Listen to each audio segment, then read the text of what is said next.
tula yang sangat parah sekali itu adalah tula yang ke-10, yakni kematian anak sulung dari ternak sampai anak manusia. Anak sulung mati semua, ya. Anak orang Mesir mati semua. Nah, inilah tanda bahwa Tuhan menyertai Musa dan Tuhan memberikan amanat kepada Musa membawa satu bangsa keluar dari Mesir.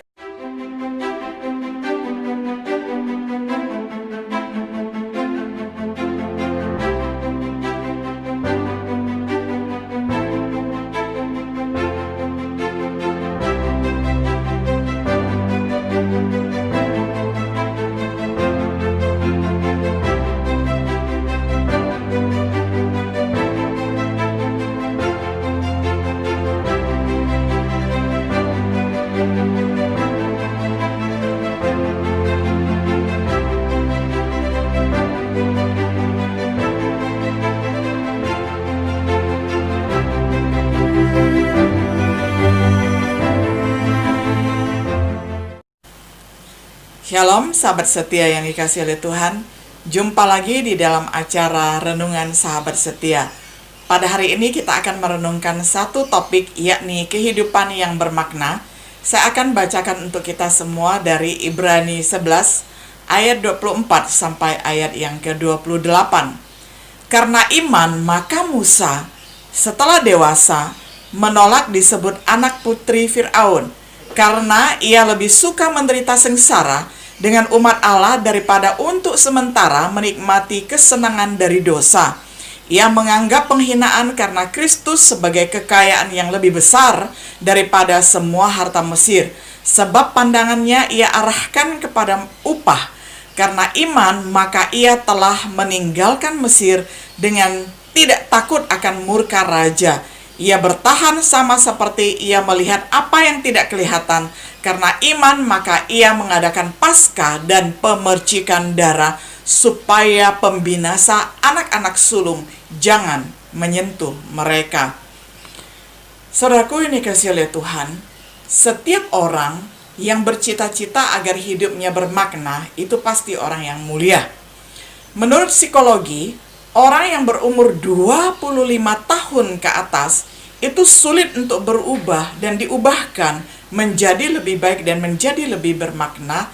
Nah, itu kalau menurut pelajaran ilmu jiwa. Tetapi menurut teologi, menurut firman Tuhan, Tuhan mengatakan tiada yang mustahil bagi Allah. Jadi berapapun umur kita, Tuhan dapat mengubah kita menjadi lebih baik. Yang penting kita mau dibentuk oleh Tuhan sesuai dengan kehendak Tuhan. Dan Tuhan senantiasa menginginkan kehidupan kita lebih bermakna dan lebih bermakna dari sehari ke sehari. Nah, melalui nats yang kita baca itu tadi, dari Ibrani tadi, kita akan belajar tentang pentingnya mempersiapkan kehidupan yang bermakna. Dan tentunya kita belajar dari kehidupan Musa. Kehidupan Musa sangat unik karena 120 tahun bisa dibagi menjadi 3 fase atau 3 periode atau 3 tahap, ya, karena 40 tahun pertama Musa habiskan di Mesir, 40 tahun kedua Musa habiskan di padang belantara di dalam Universitas Kehidupan, dan 40 tahun terakhir dia habiskan ketika memimpin bangsa Israel berjalan memasuki tanah Kanaan, negeri yang dijanjikan Tuhan kepada umatnya. Mari kita mulai dari fase yang pertama, disebut fase I'm something. Saya sesuatu. Saya seseorang yang penting. Mengapa? Karena dia terlahir sebagai baby boy. Baik orang Mesir maupun orang Ibrani sangat mementingkan baby boy. Karena apa? Karena mereka adalah masyarakat patriarkal. Masyarakat yang memperhitungkan keturunan itu dari pihak laki-laki. Nah, lalu dalam fase ini juga Musa bisa mengatakan I'm something, saya sesuatu banget nih ya. Saya seseorang yang sangat keren dan sangat penting banget. Karena apa? Karena dia memiliki paras yang elok, paras yang tampan, ganteng sekali dia. Sejak dari kecil sampai dewasa dia sangat tampan. Kemudian statusnya adalah pangeran Mesir karena dia diangkat oleh putri Fir'aun menjadi anaknya. Jadi dia adalah pangeran di Mesir. Bayangkan saudara ya, Siapa yang tidak tahu ya fasilitas yang didapat oleh seorang pangeran? Pasti semuanya serba yang wah, yang lux, yang mewah, dan yang bagus-bagus. Kemudian dalam fase ini, ketika dia mengatakan I'm something, saya sesuatu banget, saya seseorang yang sangat penting, karena dia mendapatkan pendidikan yang terbaik di Mesir. Karena seorang pangeran pasti mendapatkan pendidikan hukum, mendapatkan pendidikan dagang, mendapatkan sastra, mendapatkan pelajaran-pelajaran yang penting. Kita tahu sejak dari zaman dulu Mesir sudah punya pendidikan yang bagus, ataupun dalam arti dia sudah mengenal tulisan, yakni hieroglif ya. Nah, itu adalah hal yang sangat penting di dalam dunia pendidikan. Belum lagi misalnya ketika untuk membangun piramida dan sebagainya. Nah, itu arsitektur ya. Nah, saya yakin Musa belajar banyak dalam hal ini. Nah, lalu dalam fase ini juga dia patut berbangga karena apa? Karena dia menjadi idola para gadis di Mesir. Pasti banyak gadis Mesir yang tergila-gila sama dia karena ketampanannya dan kepintaran Musa. Nah, saudaraku yang dikasihi oleh Tuhan, di dalam fase seperti ini kita melihat bahwa banyak orang bisa lupa daratan, bahkan lupa lautan. Karena apa? Karena hidupnya di awang-awang, hidupnya serba dilayani, hidupnya banyak sekali yang mewah dan kemudian serba tidak kekurangan, semuanya serba berkecukupan. Saudara, saya pernah ke Mesir dan pas memang pada waktu itu sempat menyusuri tepian Sungai Nil juga, tempat yang ada kehidupan. Kalau seperti yang ada di gambar ini kebanyakan berlatar belakang piramid ya, piramida, yakni itu adalah bangunan dari Firaun, bangunan dari makam ataupun kuburan Firaun. Kalau yang besar itu adalah makam Firaun, yakni raja. Kalau piramida yang lebih kecil itu adalah makam dari istri ataupun selir-selirnya Firaun.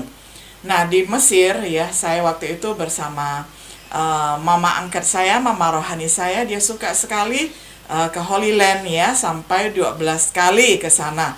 Dan saya baru 1 kali ke sana, tetapi ya memang betul ya, banyak kerinduan ingin kembali ke sana untuk belajar banyak hal dan sebagainya. Tapi saya yakin Tuhan pasti akan memberikan rencana yang terbaik. Nah, mama saya waktu itu menceritakan tentang piramid yang luar biasa dan bagaimana setiap piramid itu terdiri dari jutaan bongka batu yang satu bongkanya itu saja beratnya luar biasa. Dan pasti itu dibangun dengan teknologi yang sangat tinggi sekali.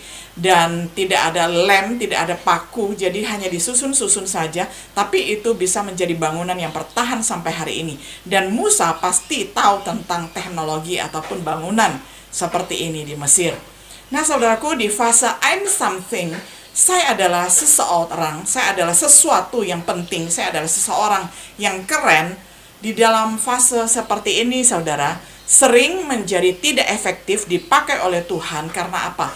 Karena seseorang merasa dirinya penting, merasa dirinya hidup di zona yang nyaman, berkelimpahan dalam segala hal, tidak membutuhkan pimpinan Tuhan.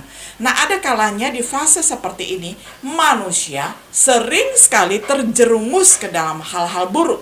Karena apa? Karena dia tidak perlu berdoa. Karena apapun yang dia mau, tinggal perintah dan semuanya akan datang, kan begitu ya? Nah, coba kalau kita hidup dalam kekurangan, mau beli sepatu saja kita berdoa, mau beli baju saja kita berdoa, mau makan hari ini saja kita berdoa. Kan kita bergantung kepada Tuhan. Nah, orang yang memiliki sesuatu, I'm something, saya mempunyai segala-galanya, saya sesuatu banget, saya seseorang banget yang penting begitu ya, itu biasanya kurang bergantung kepada Tuhan. Nah, manusia yang mempertahankan zona kenyamanannya akan dibuat Tuhan untuk berubah ke dalam kehidupan yang lebih bermakna. Nah, inilah fase setelah 40 tahun enak di Mesir, maka Tuhan memimpin Musa menuju fase yang kedua, yakni 40 tahun yang kedua itu adalah fase yang berbanding terbalik dengan di Mesir. Nah, di padang belantara Musa mengatakan, I am nothing. Saya bukan apa-apa, saya bukan siapa-siapa. Karena apa? Karena di Mesir, karena darahnya mendidih ketika melihat orang Ibrani ditindas oleh Mesir, maka dia membunuh seorang Mesir. Dan akhirnya ketahuan, dia lari dari istana dan akhirnya menjadi pelarian atau menjadi seorang napi. Nah, di padang belantara, apa yang dia lakukan? Wah, akhirnya dia menjadi seorang gembala upahan. Walaupun dia menggembalakan kambing domba Yitro yang adalah papa mertuanya, tetapi dia tidak punya rumah, dia numpang ya di rumah mertuanya, dan dia hanya sebagai gembala upahan saja. Ya, berbanding terbalik sekali dengan kehidupannya di Mesir ya.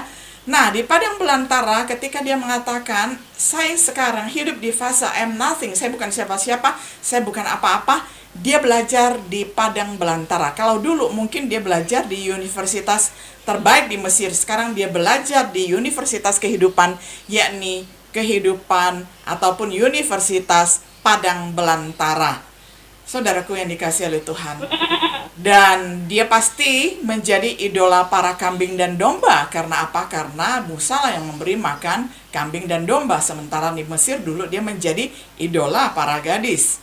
Saudaraku yang dikasihi oleh Tuhan, kita perlu mengaku bukan apa-apa dan bukan siapa-siapa di hadapan Tuhan. Dan Tuhan akan membentuk ulang kita bila dipandang perlu. Kita perlu mempersilahkan Tuhan membentuk kita kalau kita merasa kehidupan kita sudah gagal menyenangkan Tuhan dan hidup di luar rel, hidup di luar tujuan Tuhan. Tuhan akan menggarap hidup kita kembali. Kita perlu hidup maksimal seperti yang Tuhan rencanakan di dalam kehidupan kita. Kita perlu menjadi instrumen ataupun alat berkat di tangan Tuhan supaya kita memperkenankannya. Tidak mudah loh saudara hidup di dalam fase I'm nothing. Saya bukan siapa-siapa dan saya bukan apa-apa. Sementara dulunya kita pernah menjadi apa-apa ataupun menjadi siapa-siapa begitu ya. Nah, di masa pandemi COVID-19 ini saya melihat banyak teman, banyak sahabat, banyak saudara, dan banyak orang yang saya kenal maupun yang tidak saya kenal tidak tahan hidup di dalam fase ini. Karena apa? Karena dulunya dia hidup berkecukupan, tetapi sekarang bangkrut, dan itu tidak mudah dijalani. Perlu belas kasihan Tuhan, dan perlu belajar dari Musa. Nah, fase yang ketiga adalah fase only God everything. Ini adalah fase ketika Tuhan selesai mempersiapkan Musa selama 40 tahun yang kedua di padang belantara. Berarti Musa waktu itu sudah berumur 80 tahun. Dan mulailah Tuhan memanggil Musa untuk dipersiapkan dan kemudian memimpin satu bangsa keluar dari Mesir. Nah, mula-mula Musa mendapatkan penglihatan dari semak duri yang menyala, tetapi semak duri tersebut tidak terbakar. Dari situlah akhirnya Tuhan berbicara kepada Musa. Saudara, Tuhan meninggalkan setiap jejaknya. Ketika saya tiba di tempat Musa, melihat penglihatan yang ajaib ini, saudara, saya masih sempat melihat ya keajaiban itu. Karena apa? Karena setiap tempat Tuhan pernah mengadakan mukjizat Tuhan, itu masih ada jejaknya, masih ada jejak kaki ataupun jejak tangan begitu ya.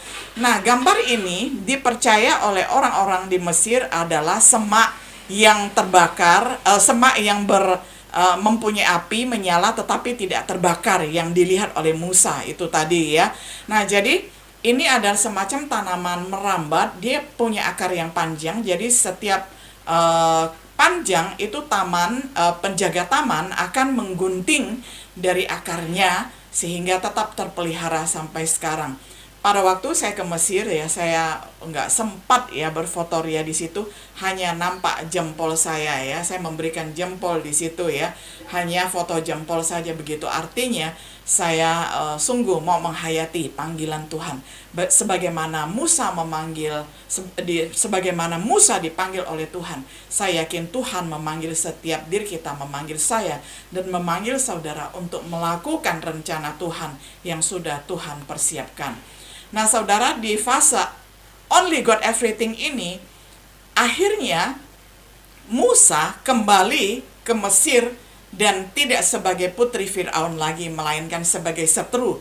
Yang tadinya dia adalah pangeran Mesir, sekarang dia menyatakan diri, dia membawa umatnya, satu bangsa, akan keluar dari Mesir. Dan tentu saja ini menimbulkan pertentangan Karena apa? Karena Firaun yang ada di Mesir dari abad ke abad, ya, semua raja di Mesir namanya Firaun, hanya saja ada tambahannya, misalnya Firaun, Ramses dan sebagainya.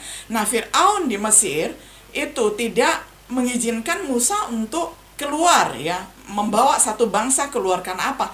Karena enak, satu bangsa ini dipekerjakan sebagai bangsa pekerja rodi, pekerja paksa, ya. Jadi mereka tinggal menikmati hasilnya, dan bangsa Ibrani, bangsa Israel bekerja untuk Mesir, kan begitu, ya. Nah, Firaun tidak mengizinkan Musa untuk pergi. Tetapi Musa taat kepada Tuhan dan menjadikan Firaun sebagai seteru karena membawa satu bangsa pergi. Mulailah, ya, tanda-tanda didatangkan. Pertama-tama Musa mendatangkan tanda air menjadi darah. Lalu tulah yang kedua adalah katak, ya, seluruh permukaan negeri di Mesir ada kataknya. Lalu tulah yang ketiga yang dijatuhkan di Mesir adalah nyamuk. Bayangkan begitu banyak nyamuk di rumah-rumah dan di istana. Dan tulah yang keempat yang didatangkan adalah lalat pikat. Lalat yang begitu banyak masuk ke istana dan masuk ke rumah-rumah orang-orang Mesir. Tulah yang kelima adalah penyakit sampar pada ternak, yakni kematian hewan.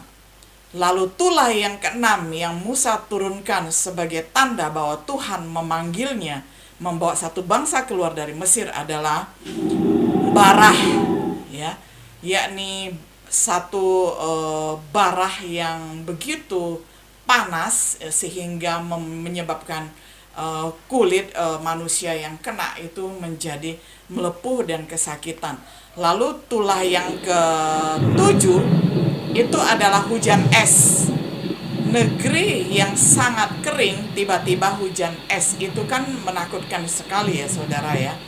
Dan itu cuaca pasti ekstrim sekali. Lalu tulah yang kedelapan adalah belalang. Belalang pelahap datang ke Mesir, masuk ke rumah-rumah dan makan semua yang ada. Lalu tulah kesembilan adalah gelap gulita. Saudara, kita pernah mungkin di Indonesia PLN-nya misalnya memadamkan listriknya. Wah, sengsara sekali kalau kita yang biasa pakai AC lalu tidak bisa menyalakan AC. Nah, gelap gulita waktu itu melanda Mesir sehari-harian, walaupun itu adalah jam 12 siang, ya, tetap gelap gulita seperti malam. Lalu tulah yang sangat parah sekali itu adalah tulah yang ke-10, yakni kematian anak sulung dari ternak sampai anak manusia. Anak sulung mati semua, ya. Anak orang Mesir mati semua. Nah, inilah tanda bahwa Tuhan menyertai Musa dan Tuhan memberikan amanat kepada Musa membawa satu bangsa keluar dari Mesir. Nah, tetapi Firaun mengatakan iya, tetapi tidak, ya. Karena apa? Karena dia mengeraskan hatinya. Jadi Allah membiarkan Firaun mengeraskan hatinya.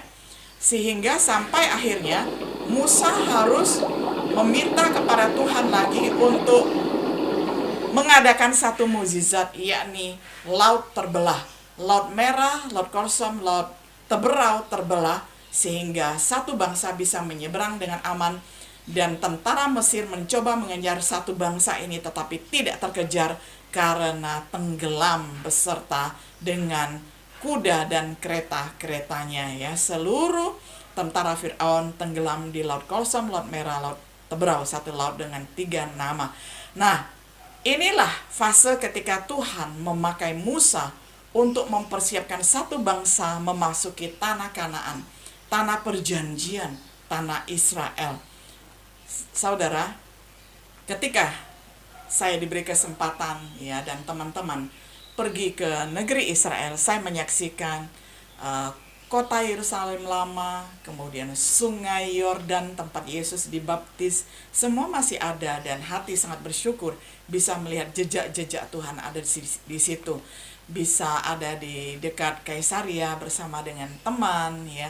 Nah, saudaraku yang dikasihi oleh Tuhan, sungguh bersyukur sekali kalau boleh kembali mengingat bagaimana Tuhan mengadakan mujizat yang luar biasa memimpin satu bangsa menuju ke negeri yang indah, yang penuh susu dan madu.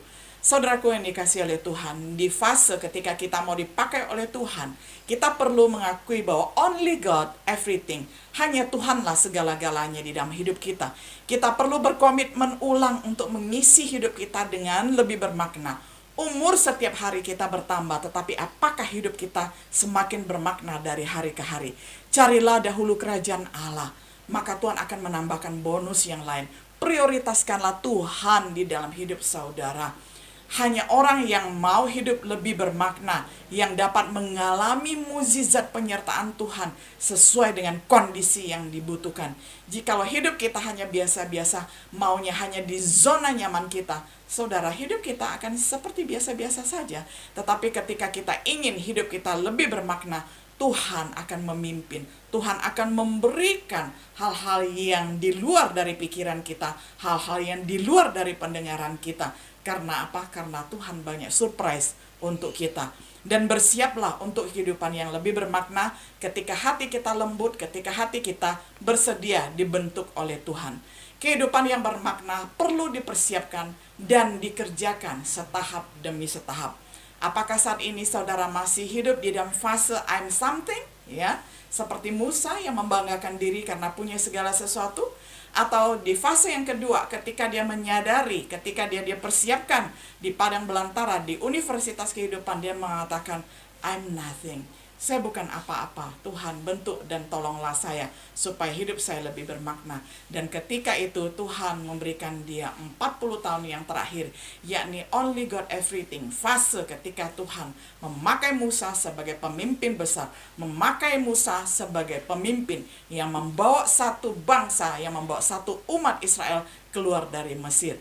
Sahabat setia ini kasih oleh Tuhan, apa fase hidup saudara saat ini? Kiranya saya dan saudara senantiasa berefleksi dari firman Tuhan yang hidup, yang kita baca, kita renungkan setiap hari, supaya hidup kita semakin hari semakin lebih bermakna. Kiranya Tuhan Yesus memberkati saya dan memberkati sahabat setia dimanapun berada. Shalom.